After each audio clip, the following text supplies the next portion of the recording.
All right. Should be live. Should be all good to go. Let me make sure that all this is set up. Sure, it looks like we're good. Oh, I gotta turn on my microphone actually. Hold on.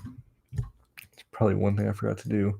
I also don't know why. Didn't even bother or not bother, but I don't know why my camera isn't the correct what is it? Resolution or whatever. But I'm doing this kind of last minute, so we're just gonna rock and roll with that. Make sure this is here. Let me make sure this is here. So this is we're gonna be talking. so I don't know how many people are gonna be here for this. I don't exactly know what we're really gonna look at. Just because, and I'll send you some more. There's my little race chair, uh, whatever. Um, like I said, don't know how many people are going to be here. So if you have any questions or anything, if you want to talk about anything, feel free to put in chat. We can go in and talk about stuff. We're towards the end of the year for NASCAR. What's going on, Jason? Your question specifically, we can go ahead and go through it. Jason and Chad, JP3, in the Discord is specifically asking or brought up the fact. And I probably won't show anything on screen just because I don't really. I'll just talk through most things today. I don't really see a reason why we would need to really put anything on the screen here. Let me make sure that my audio is going. That's good. So anyway, Jason's chat was, or question rather, was he's getting wildly different results between me and Sheets based on our projections. Why potentially is that? Well, when we look at a race like this at Martinsville, which I guess I am going to show I won't show the projections, or at least I'll do my best to not do that. Um, but we will go ahead and talk about kind of where things are sitting here. So when we're looking at a race like this, okay, this race is 500 laps, if I'm not mistaken. I'm pretty sure the spring race is the 400. So let me go ahead and check just really fast. Go ahead and double check a Ruski here. Yeah. So today's 500 laps. So when you're looking at projections specifically in a NASCAR race compared to all the other sports and stuff, you have 500 laps out there. That is a ton of fast laps and laps led. Now, I like to use one solid projection for individual drivers. Okay, I don't use a projection I don't use a mean projection. I don't use a bell curve for each individual driver. I just go through manually, make projections and stuff. And that's just how I've been doing it. And it's been successful for me. But when you specifically look at a situation to where you have two different projection sources, potentially one liking a person a lot and the other one not, the example was when he was looking at my stuff, he was getting 8% Bubba Wallace. And when he was using or looking at Cheese's stuff, he was getting 50% Bubba. So we can go ahead and specifically look at that one here. Also, in terms of the Martinsville race, the guys that I like should obviously be the Joe Gibbs cars and the Hendrick cars. Starting up front, I mean, Byron's in a must-win situation. Started on pole, number one pit stall, controlled the race. Rudy Fugle. Last time William Byron won here. I'm not saying that that's important. I think that was like 2022, but I did tie for first in that GPP, and I actually have that die cast up there for that win. Him at 9,700. I mean, William Byron, Larson, Hamlin are probably the big favorites to lead laps. I really like Briscoe at $9,200 and stuff. But really outside of that, not even outside of that, and I'll get back to the Bubba Wallace thing in a second. But when we look at what can potentially happen at a Martinsville race, and how things can get not out of hand, but you look at the amount of laps people can just rack up, stupid fast. We gotta go this way. We look back at the last three races and specifically we'll do the last four. So it's 2 falls and 2 springs. And we're just specifically looking at where is my food here. It's almost here. When we look back at the amount of laps led that people have led here, okay, things can get out of hand pretty quickly with, one person racking them up or things being spread out, or if, they go on a different strategy or whatever. We can very easily have, several different drivers lead, in the 100s, if not higher and stuff, right?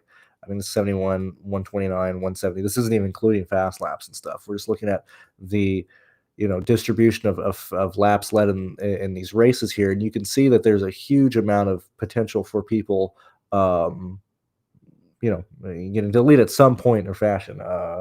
In any given race here, a good portion or a good idea is there's going to be at least three drivers that can lead 80 laps, if not more. If somebody runs away with it, obviously that's going to decrease the distribution of fast laps and or the distribution of laps led between people. But we're seeing that you want to try and just have as many lap leaders as possible. I would much rather chase lap leaders and place differential in a race like this. Um, and so, yeah, when we're looking at the starting grid here, um, obviously Byron, Larson, Hamlin, um, Chase Elliott, Chase Briscoe, guys like that are the guys you are envisioning leading laps, people who would potentially get the lead later in the race through strategy. Bell falls into that, Chastain falls into that, Priest, Bowman, whatever, right? But we really can't be too, not even concerned is the word, but we can't really spend too much time worrying about where these guys are potentially going to perform or whatever, because it's very hard to project of how these people are going to perform in terms of if they get the lead or not, right? Um, so obviously, projections and my projections, mean projections, whatever, are going to value laps led drastically or far more than other stuff or other situations. But we'll give an example. So, like, I have, William Byron today projected for 84 points, right? Sheets has him for, and I'm not saying this is right or wrong. We're just, we're looking at different things here because he's a mean projection set and I don't. Um, I have William Byron as my highest projected guy at 64. Sheets has Sheets has Byron as his second highest projected guy at 64 points, right? So, we're seeing, you know, and obviously, if you have the projection, you can see, the differences between the projection sets and stuff. But when we get to Bubba Wallace, for example, right? So he has Bubba Wallace for 47 points and maybe this one for Sheets. He has him for 47 points and a value for or as a 5.89 value from a mean projection set. So this could be anything from and probably the industry is probably bumping up Bubba Wallace a lot. I mean, has this guy ever won a race? Uh, Let me see. My mom's visiting and she's in the other room. I gotta tell her that the food is here because we have a busy day. We're going to we're gonna go see Judas Priest and Alice Cooper and stuff right across the street in the Woodlands and later tonight and stuff. So she came to visit. Anyway, so the industry, whether it be DFS shows, whether it be podcast, whether it be just where people think of whatever, to the 2311 insight, whatever the place is. I'm assuming that Bubba Wallace is probably being pushed a lot this week, and so I'm assuming Bubba Wallace is probably projecting well and stuff. And other things. I just happen to have where do I have Bubba Wallace at? Which actually, let me just look over here, and I can tell you exactly what I have him at and why I have him at something. So Bubba Wallace is starting 21st. And I'm giving like a 15th, 16th, finish of the day. So I have him, at 30 points. And so like that's, a pretty big, obviously a big difference of why the two projection sets would probably be pushing Bubba Wallace more than the field and stuff. When we look at the ownership and stuff, and I haven't even mentioned that yet, but that might be a reason. So like when we look at potential ownership here, Bubba Wallace is projected for, 25% ownership today. I already have my stuff up, so let me go ahead and see how much Bubba Wallace I have. Whether it's right, wrong, whatever, this is just what I end up having and stuff. I have Bubba Wallace in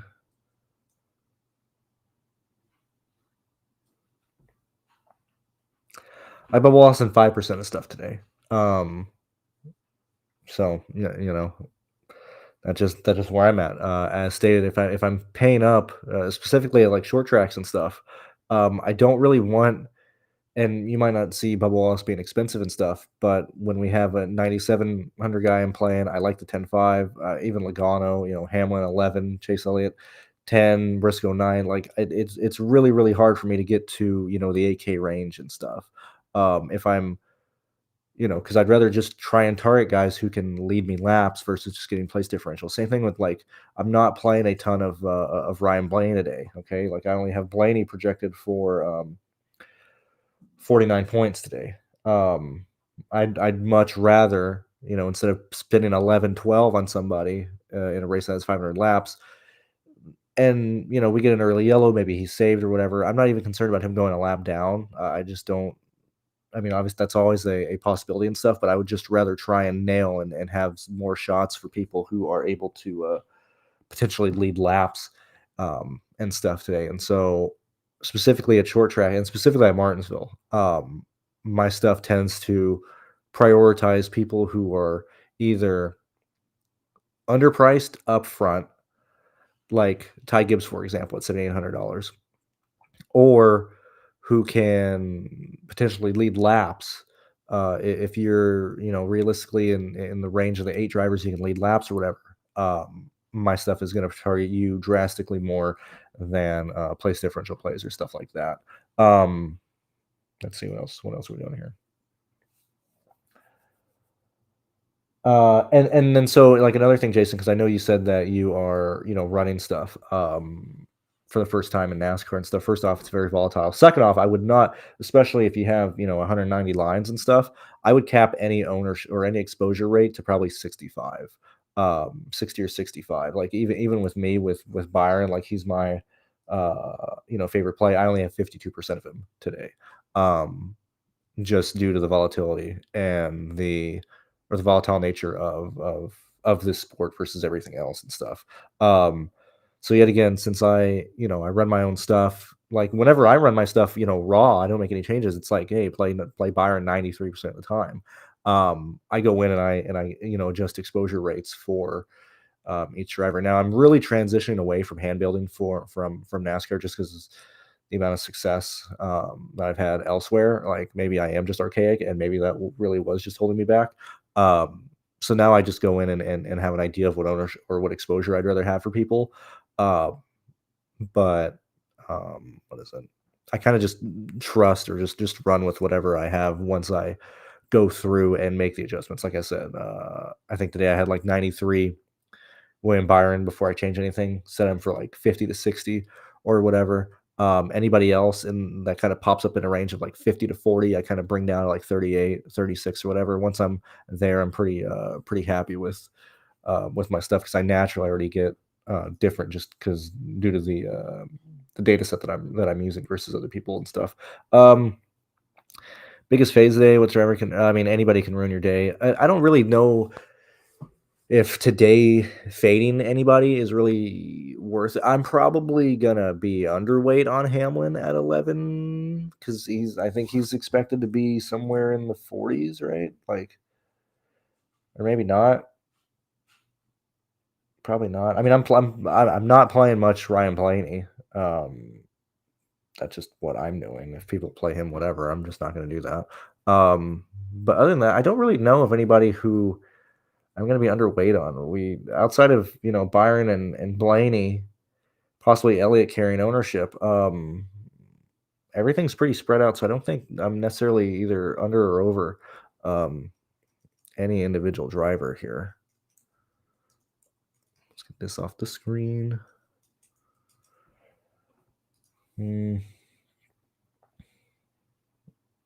Let's see. I naturally already answered the Byron thing. I didn't even have to see that or read that. Is anyone else you are max exposure other than Byron? I mean, what does max exposuring mean? Um, like I won't tell you who they are, but these are my exposures for my highest guys today. 52%, 41, 35, 34, 33, 32, 28, 28, 25, 22, 21, 19. That's like I don't know, 10 drivers or whatever, that's what my exposure, that's what my portfolio looks like in terms of my exposure rates and stuff for people. And then obviously, it goes down because I have like fucking 300 something lines or whatever. I do want to look and see very quickly because obviously everything locked. Okay. And this is how you should watch football or do football or whatever, right? I mainly just want to look at ownership really fast here. Probably just of the early slate. Because I don't want to give away potentially what I'm playing later. I gotta find the early slate. I am in the actually hold on. I am in these, but I want to see the exposure rates there. Not too concerned about that, but I want to see the early ones since projections can't change. And let me check out these 3-3-3 ones really fast.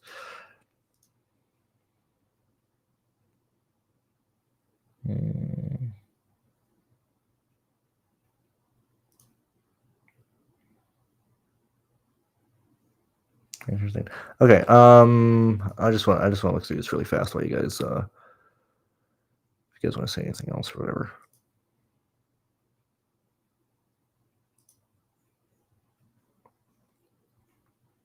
Barkley. Okay, so I guess Barkley fucking took off and already destroyed Philadelphia very early. That's nice to see because I got a lot of Barkley today. I got a lot of the Philly guys too. And he's catching stuff again. Barkley going crazy. All right, what else? What was he saying here? You get 92% of Byron, and then set it at so like I mean this is a slate by slate. However I'm feeling thing. That's not a rule though. Like I played 100% Connor Mozak yesterday in my 150 set. It's just however I feel. It is a slate by slate, race by race basis and stuff. But that and I do it for others. Yet again, it's more just a feel and like a slate by. I don't have a certain number that I like to like. Honestly, normally I like to have like if my favorite driver or whatever my highest projected guy is, I usually like to have 70% of that driver. But Martinsville late in the playoffs. I mean, this part of the I don't know if you've watched NASCAR before, but this sport is a joke, and this part of the season is just like not even racing, it's just wrestling, and it's WWE. Um, I don't know how else to describe it other than that. I don't know, like NASCAR is a joke. Um, so at this point, I don't want a high exposure rate to anybody, especially in the Cup Series or the Truck Series at this point. Xfinity, I'm okay with because the faster guys are usually fast enough to not be in too much danger. But for the Truck and Cup Series, like I don't really want anybody really highly owned. In my exposure rates, or not highly owned, but I don't want my exposure to be super high on any one individual driver. I mean, I think that's mainly it. Let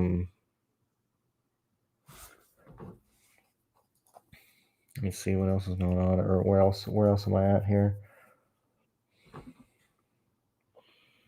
Like my stuff really loved Gibbs as well because he's $7,800, and I like Gibbs the short. I think I mean Joe Gibbs' car, 7,800, like by default, I want 20% of that, right? But my stuff was like, it was like, play a ton of Byron, play a ton of Gibbs. I mainly went in and lowered Gibbs to a pretty reasonable rate that I thought, and that's anywhere between 15 to like 23%. I don't have I really hope I'm really trying to not get into messing with stuff too much. I kind of just want to experiment and really just see what happens if I just run my stuff completely. But I have no Cole Custer today. I think he's like one of the only people I don't have anything to. I think that's mainly it. I mean, I'm sure most people are worried about football.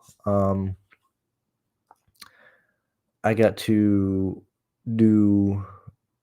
I gotta update stuff for. Oh my gosh, it's broken. I gotta do stuff for I gotta update my F1 stuff. I haven't, this is my whole placeholder line or whatever, and I gotta do stuff for NBA. But this is where I've like progressed to at this point in DFS. I do NASCAR because I do enjoy making the projection stuff, but I've really just moved on to just sitting in front of my computer, not watching any of the games at all, and just running what our numbers are showing. I will say, Jason, regardless of whose source you use in our stuff, I would heavily use or make sure you're always using Sheets' ownership when he's playing and stuff because his ownership is very, very accurate.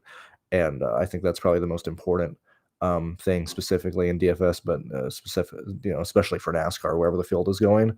Um, you can make some pretty easy pivots just by going up or down in the salary of where, like, if somebody's, I don't know, let's look at it today. So like, let's look at the value ranges, right? So like Suarez is expected to be, fairly highly owned in terms of like, a top six guy or whatever, probably 6 or 7. He's 6,100 to starting 30th. Okay, there's really no one else around him directly in his range, in his salary range, but you pay up slightly and go to AJ Allmendinger. I would like that a lot more. Very easy ways to get different compared to what the field is doing, knowing if somebody's going to be owned. So like I have 18% Suarez today. I have 11% AJ Allmendinger. So I guess I am right up with the field with Suarez, but I'll probably go in there and if see if I can change any of those guys from Suarez to AJ just to get a little different today. Um, what is AJ Allmendinger projected to be at? Yeah, 14. That's fine. Whatever. I think that's mainly it. We got 1 weekend left, which is like the biggest farce ever. Like the Phoenix stuff is going to be a mess. NASCAR ends at Las Vegas at the intermediates, right? Like, um, those are my best track outside of the plate races. Those are my best tracks. I mean, at this point, we're just scooting through and ending the year.